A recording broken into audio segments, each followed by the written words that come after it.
민수기 27장 12절로 23절까지 말씀 우리 한 목소리로 합독하도록 하겠습니다. 여호와께서 모세에게 이르시되 너는 이 아바림 산에 올라가서 내가 이스라엘 자손에게 준 땅을 바라보라. 본 후에는 내 형 아론이 돌아간 것 같이 너도 조상에게 돌아가리니 이는 신 광야에서 회중이 분쟁할 때에 너희가 내 명령을 거역하고 그 물가에서 내 거룩함을 그들의 목전에 나타내지 아니하였음이니라. 이 물은 신 광야 가데스의 무리바 물이니라. 모세가 여호와께 여짜와 이르되 여호와 모든 육체의 생명의 하나님이시여 원하건대 한 사람을 이 회중 위에 세워서 그로 그들 앞에 출입하며 그들을 인도하여 출입하게 하사 여호와의 회중이 목자 없는 양과 같이 되지 않게 하옵소서.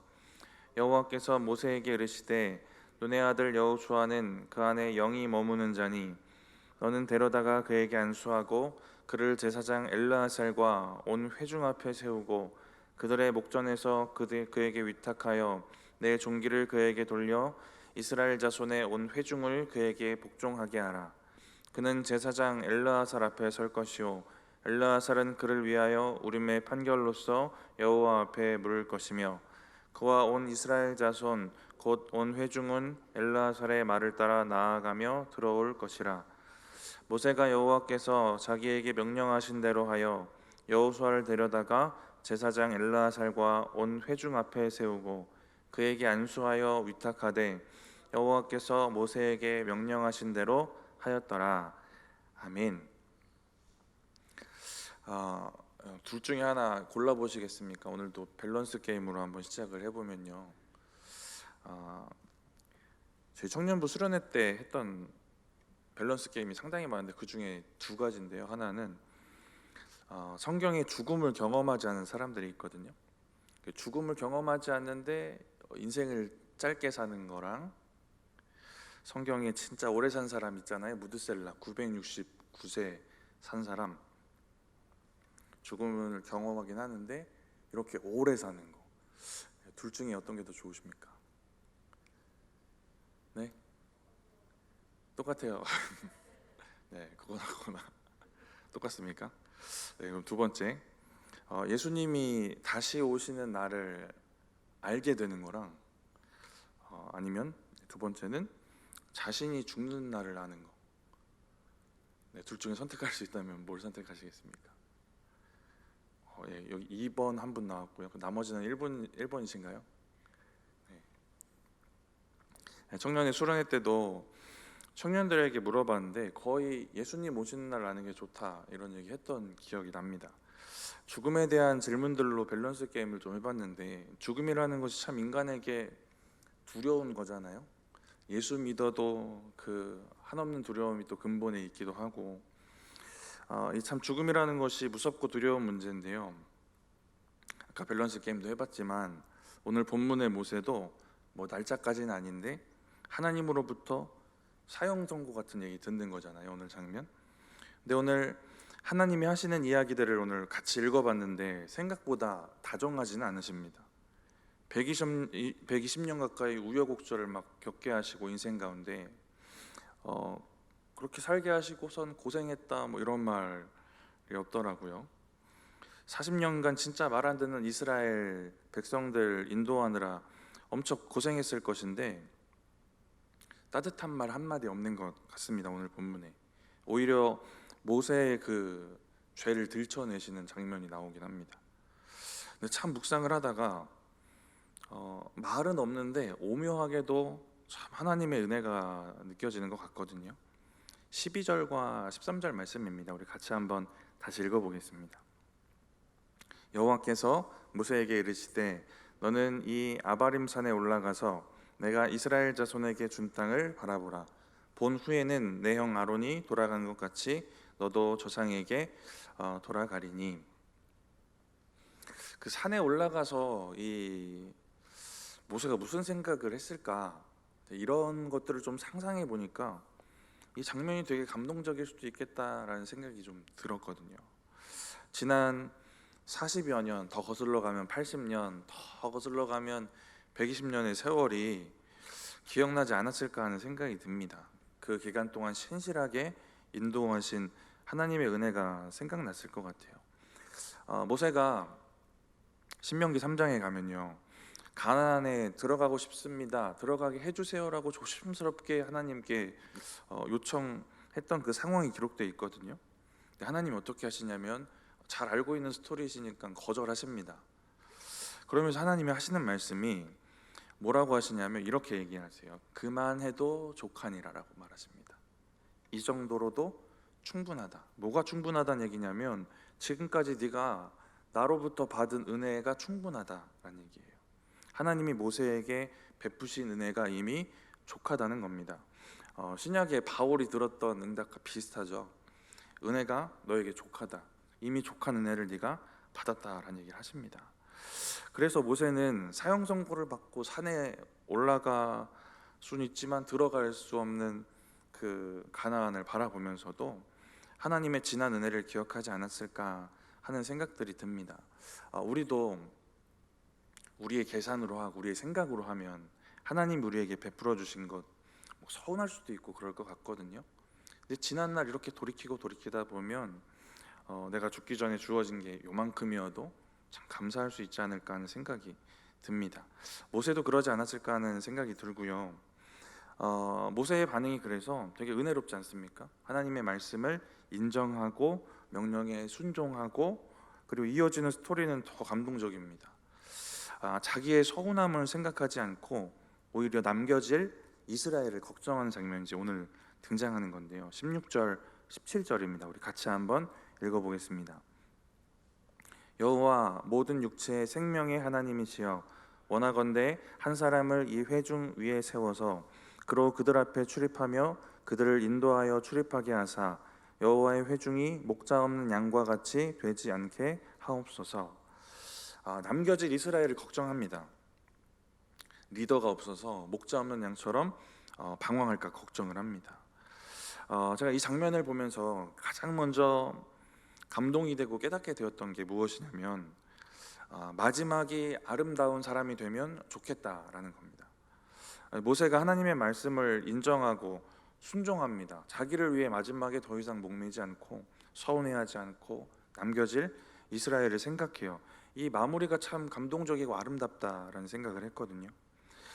그리스도인은 우리에게 주어진 인생도 잘 살아내야겠지만 그 마지막도 아름답고 은혜로워야 합니다. 주일 오후 설교 기억나십니까? 우리 목사님 하셨던 얘기 중에 전도서 7장 말씀해 주시면서 이름을 좋게 남기는 삶 살라고 하셨잖아요. 이름을 좋게 남기는 거. 평생 은혜롭게 살아도 마지막이 아름답지 못하면 좋게 기억되기 힘들 수도 있거든요.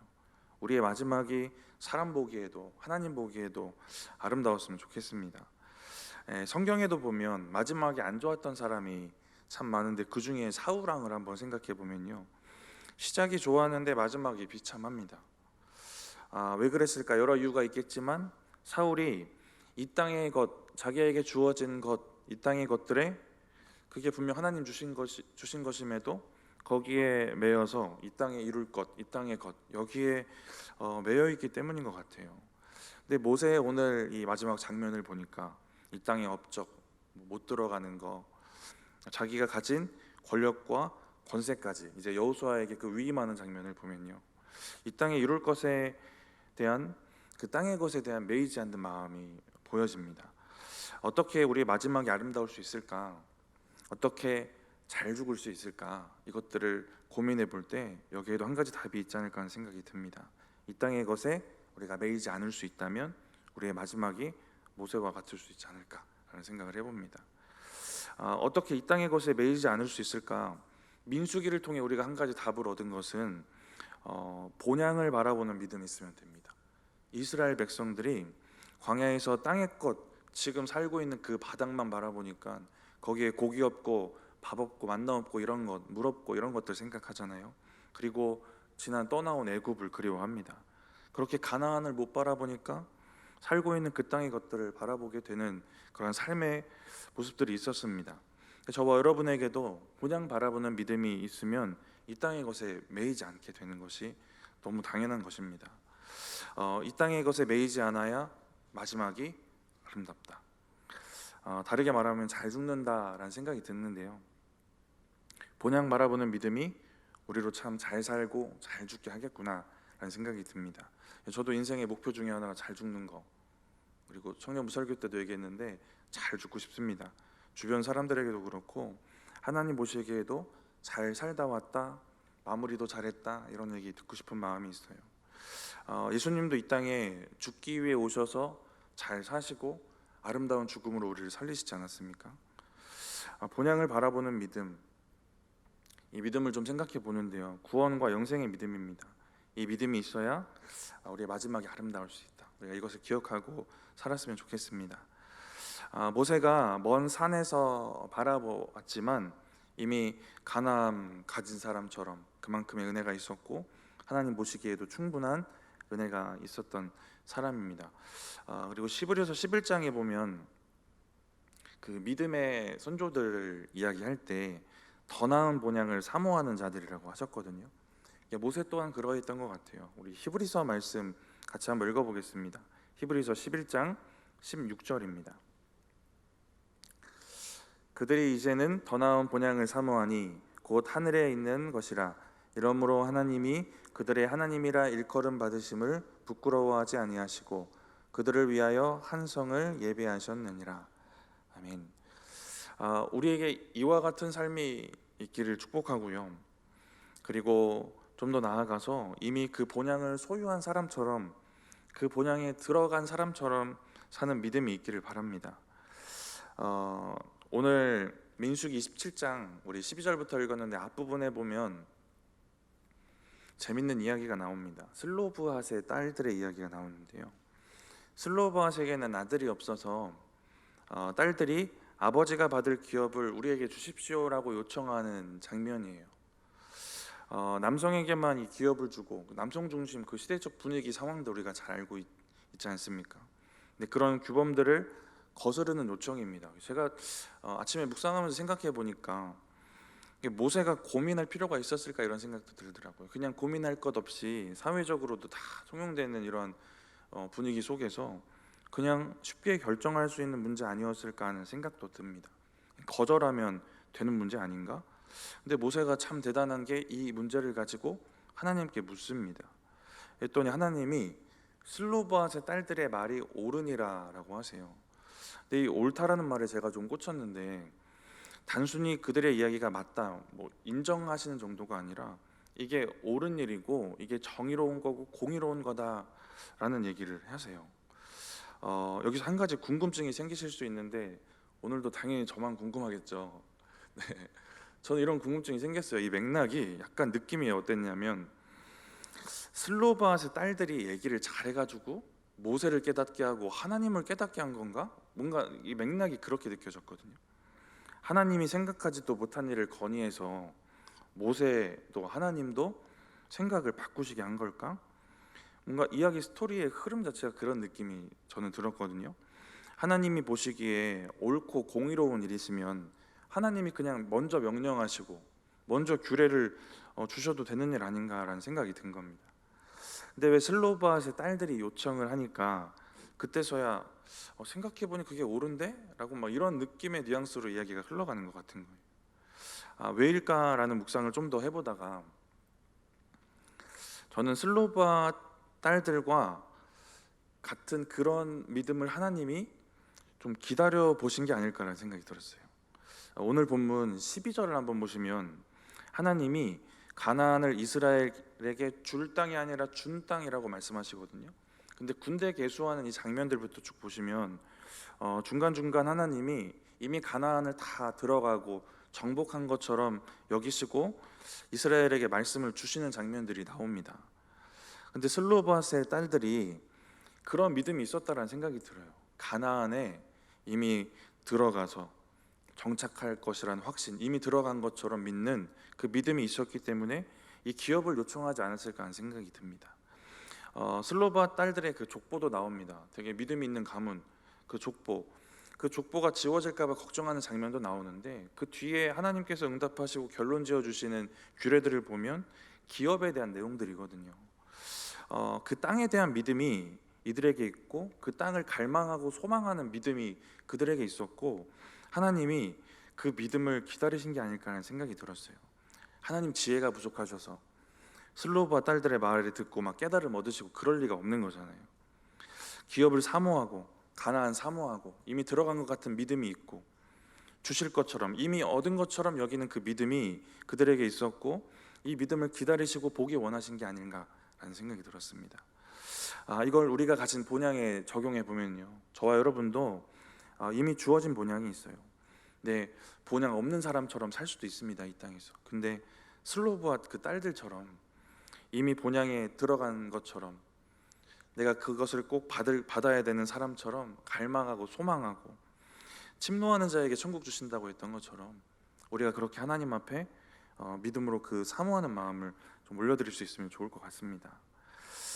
그리고 본향을 소유하게 하신 하나님이 있고 또 그 곳에 들어가게 하신 우리 예수 그리스도의 은혜가 있는데요, 오늘 18절에 여호수아가 리더로 세워집니다. 잘 아시겠지만 이 이름이 예수님 이름이랑 똑같잖아요. 예수님 이름의 히브리어 이름이 여호수아입니다. 여호와께서 구원하신다 이런 뜻인데, 여호수아가 진짜 자기 이름처럼 살아서 이스라엘을 구원해서 가나안으로 입성하게 합니다.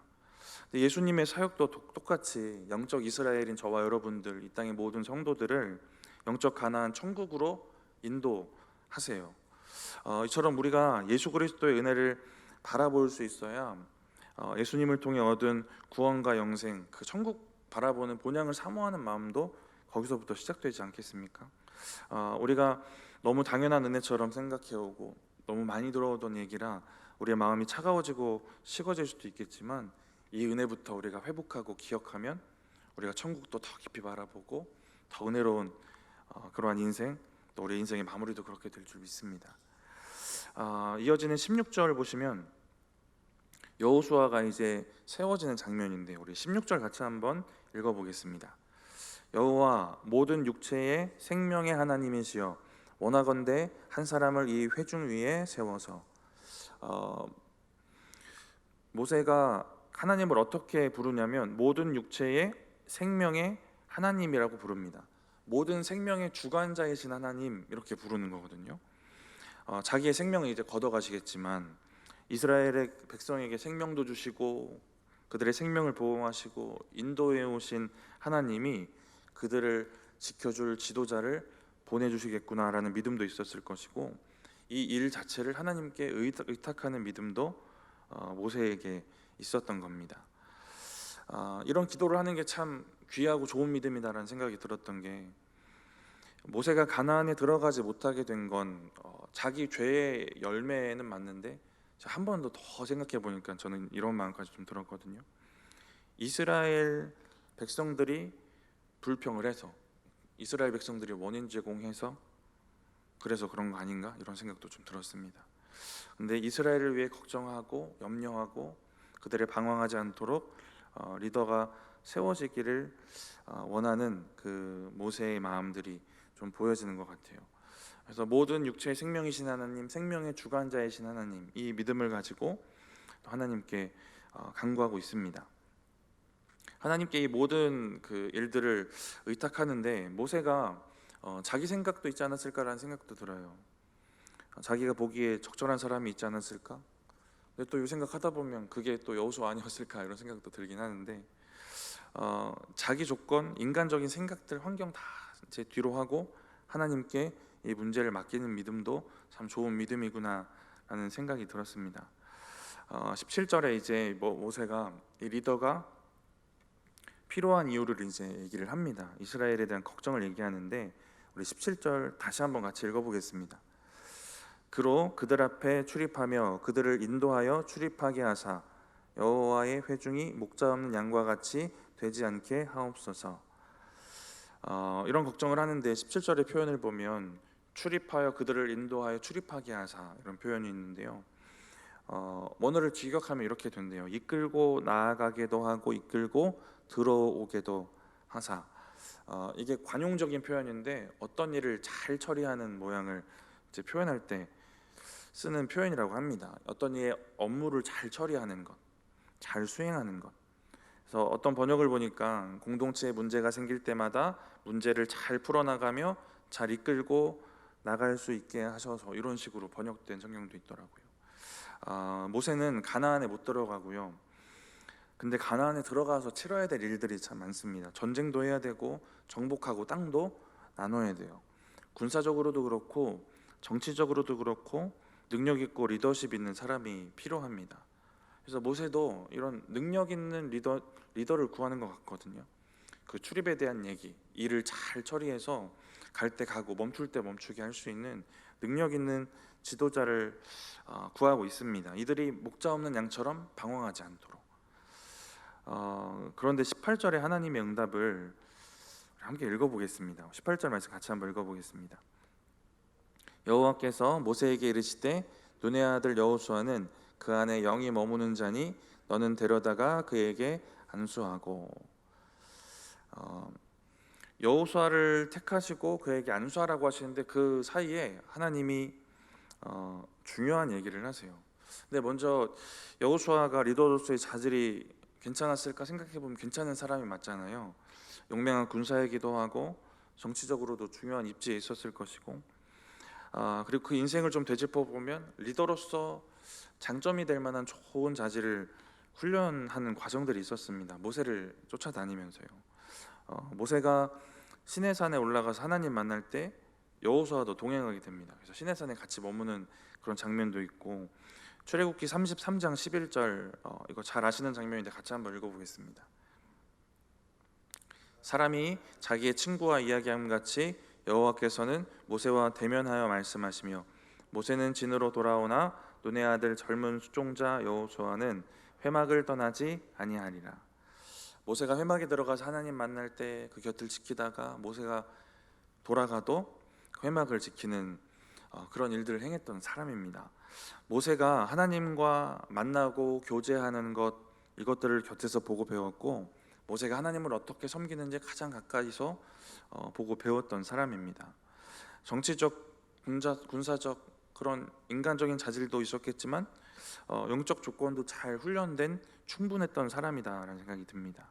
그래서 18절을 보시면 이 여호수아를 향해서 뭐라고 하시냐면 그 안에 영이 머무는 자니라고 하십니다. 여기서 영은 성령인데요. 옛날 성경에는 신에 감동된 자, 성령에 감동된 사람이라고 말합니다. 한글로 18절을 읽다 보면 여호수아가 성령에 감동되어서, 그래서 여호수아의 자격이 그만큼이 되기 때문에 택함을 받았다라는 느낌으로 읽어지기도 하는데, 원어를 좀 직역해서 보면 그 주권이 하나님께 있습니다. 하나님이 주신 성령, 하나님이 성령 주셔서 그렇게 하셨다라는 의미가 됩니다. 근데 왜 하나님이 성령에 감동되게 이렇게 역사하셨을까 생각해 보면, 이 성령에 감동돼야 하나님의 뜻에도 온전히 순종할 수 있고 그 사역도 온전히 이끌어갈 수 있기 때문에 그렇습니다. 근데 이 은혜가 이스라엘의 다음 지도자가 될 여호수아에게만 필요한 일일까? 저와 여러분에게도 필요한 은혜입니다. 저와 여러분에게도 주어진 일들, 사명들, 사역들이 있기 때문에 그렇습니다. 디모데후서 1장 14절에는 바로 이런 얘기를 합니다. 우리 같이 한번 읽어보겠습니다. 디모데후서 1장 14절입니다. 우리 안에 거하시는 성령으로 말미암아 내게 부탁한 아름다운 것을 지키라. 이 부탁한 아름다운 것은 복음입니다. 이걸 지키라는 거예요. 이걸 훼손하는 거짓 교사들이 당시에 있었으니까요. 근데 2절 올라가서 12절부터 보면 이것을 전파하는 일도 위탁하십니다. 복음을 내 안에 잘 훼손되지 않게 간직하는 것, 간직한 복음을 전하는 것, 이 모든 것이 성령으로 된다라는 얘기를 하고 있어요. 여호수아가 뛰어나고 잘 갖춰진 능력도 있겠지만 무엇보다 그 안에 성령이 있었고, 그래야 맡겨진 일을 잘 감당할 수 있기 때문에 그렇게 하셨습니다. 저와 여러분도 우리가 가진 것 계산해 보면 많고 적음이 있겠지만 이게 중요하지 않고 성령님이 우리 안에 있는가, 내가 성령에 감동된 사람인가 아닌가, 이게 중요한 것 아니겠습니까? 성령에 감동된 사람, 그 안에 있는 성령을 통해 하나님이 맡기신 일을 감당하게 되는 겁니다. 성령에 감동된 사람일까? 성령에 감동될 만한 사람일까? 이런 생각들 또 이런 점검들이 저와 여러분께 있으면 좋겠습니다. 19절에 보면 계속해서 이제 여호수아를 세우는 것을 명령을 주시는데 우리 19절 같이 한번 읽어보겠습니다. 그를 제사장 엘르아살과 온 회중 앞에 세우고 그들의 목전에서 그에게 위탁하여 일을 맡기고 책임을 지우고 하는 이 명령을 주시는 것, 이게 위탁입니다. 제사장 엘르아살과 또 백성들 온 회중의 목전에서 이렇게 하는 건 사람들이 공식적으로 알게 하시는 이런 의도도 있었겠지만 여호수아의 입장에서는 하나님의 일을 이루는 것, 이제 자신이 받은 사명, 이스라엘 백성 이끌고 가나안 정복해야 되는 하나님이 주신 이 사명에 대해서 정말 확실하고 분명하게 인식할 수 있는 그러한 한 과정이 아니었을까 하는 생각이 들어요. 저는 가장 행복한 크리스천이 누구일까 생각할 때 이처럼 자기 사명을 분명하게 인식한 사람이 가장 행복한 사람이다. 하나님이 확실하게 위탁하여 주신 사명을 분명히 아는 사람이 행복한 사람이다라는 생각이 듭니다. 올해도 저희가 11월 달에 다니엘 기도회 할 건데 각자 매년 받으시는 은혜가 있을 것이고 저도 그렇습니다. 저도 많은 은혜를 받는데 제가 은혜 받아서 받았던 그 은혜 때문에 제 마음에 생겼던 여러 감정들이 있는데 그 감정 중에 하나가 부럽다라는 감정이거든요. 사명에 매여서 사는 그 사람들의 간증을 들으니까 그 사람들 인생이 너무 행복해 보이는 겁니다. 그래서 부럽다 이런 마음이 들어요. 물론 그 인생이 진짜 어렵고 힘들고 어려운 여정들도 있었지만 하나님 주신 사명 깨닫고 위탁하신 일이 뭔지를 분명히 알아서 그거를 하기 위해 열심히 살아내고 있는 그 모습들이 너무 기쁘고 행복해 보이는 겁니다. 그래서 부럽다라는 감정도 들었거든요. 저와 여러분에게 이러한 기쁨과 행복이 인생 가운데 있기를 축복드립니다. 허락하신 사명이 분명히 인식돼서 하나님 나에게 이 사명 주셨지, 이 일을 맡기셨지, 이게 분명하게 인식되고 그 위탁하신 것들이 분명한 확신이 있어서 이 사명에 매여서 살아가시는 저와 여러분들의 인생 되기를 바랍니다. 우리 20절 이어서 읽어보겠습니다. 내 종기를 그에게 돌려 이스라엘 자손의 온 회중을 그에게 복종하게 하라. 내 존귀를 그에게 돌리라고 하는데요, 모세 네가 가지고 있는 그 권세, 권력, 권위를 이제 주라는 겁니다. 회중 앞에서 사명도 위탁하고 권세도 위탁하고 이렇게 주고 있어요. 하나님 명령에 따라서 이렇게 이 행동들을 온 회중이 또 보고 그래서 회중들이 여호수아에게 복종하게 하라고 얘기를 하십니다. 하나님께서 이렇게 하시는 장면, 여기에 순종하는 그 모세의 순종들이 참 아름다운 장면이다라는 생각이 들어요. 참 겸허하게 순종하고 있는 모습들이 보입니다. 20절에 종기를 그에게 돌리라라는 말의 원어도 좀 찾아봤는데 가진 권위를 다 줘라 이게 아니라 권위의 일부를 주라는 의미더라고요. 왜 일부였을까 생각해 보니까 모든 권세, 그 모세가 누렸던 모든 것들이 이양되지는 않았는데 그 중에 하나가 이런 거더라고요. 모세에겐 하나님이 직접 대면하셔서 말씀하셨는데 여호수아에게는 엘르아살을 통해서 또 우림과 둠빔을 사용해서 하나님의 뜻을 알게 하십니다. 21절에도 그런 내용이 나오는데 같이 한번 읽어보겠습니다. 그는 제사장 엘르아살 앞에 설 것이요 엘르아살은 그를 위하여 우림의 판결로서 여호와 앞에 물을 것이며 그와 온 이스라엘 자손 곧 온 회중은 엘르아살의 말을 따라 나가며 들어올 것이니라. 네, 다른 방법으로 하나님의 뜻을 알게 하셨어요. 모세가 가졌던 모든 것들이 여호수아에게 주어지는 않습니다. 여호수아가 독단적으로 자기 생각대로 하다가 이를 그르친 일들도 있거든요. 가나안 정복하는 그 과정 가운데 이 소문을 듣고 무서워서 찾아온 기브온 족속들이 있는데 멀리서 온 것처럼 자기를 이제 꾸미고 옵니다. 변장해서 오는데 그렇게 화친을 맺자고 했을 때 여호수아가 자기 독단적인 판단으로 화친 조약을 맺습니다. 그래서 결국 가나안에서 그들을 몰아내지 못하는 결말을 맞이하게 되는데 하나님께 모두 받는 건 아닌 것 같아요. 누가 받은 것만큼 나도 이만큼을 주시는 건 아닐 수도 있습니다. 각자 주신 은혜와 능력이 다르다라는 것이고 은사도 다릅니다. 우리 너무 잘 알고 있는 것처럼 중요한 것은 주신 걸 가지고 주신 일을 하는 게 중요한 것 같아요. 이게 정말 중요한 믿음이다라는 생각이 듣고 제가 부교육자 사역을 하면서 정말 여러 교회를 다니면서 정말 귀하게 보게 되는 건 각자의 은사에 따라 크고 작음에 상관없이 소리 없이 뒤에서 하나님만 아셔도 된다라는 진짜 그런 마음처럼 각자에게 주신 은사에 따라서 그냥 자기에게 맡겨진 일들을 하는 그 작은 일들 감당하시는 분들을 볼 때 참 은혜에 받게 되는 것 같아요. 하나님 입장에서는 다 똑같은 거 아닐까라는 생각이 들어요. 우리가 받은 은사, 능력 하나님 입장에선 동일한데 이 크기를 재단하고 막 얘기하는 건 우리 사람의 입장인 것 같습니다. 그저 그냥 주신 게 이만큼이면 이만큼 가지고 주신 일이 무엇인지를 알아서 그걸 잘 사용하고 섬기는 것, 이게 중요한 일인 것 같습니다. 그게 주신 것들을 잘 아름답게 지켜내고 관리하는 것 같아요.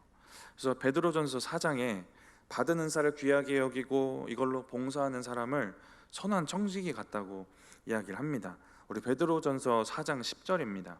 같이 한번 읽어보겠습니다.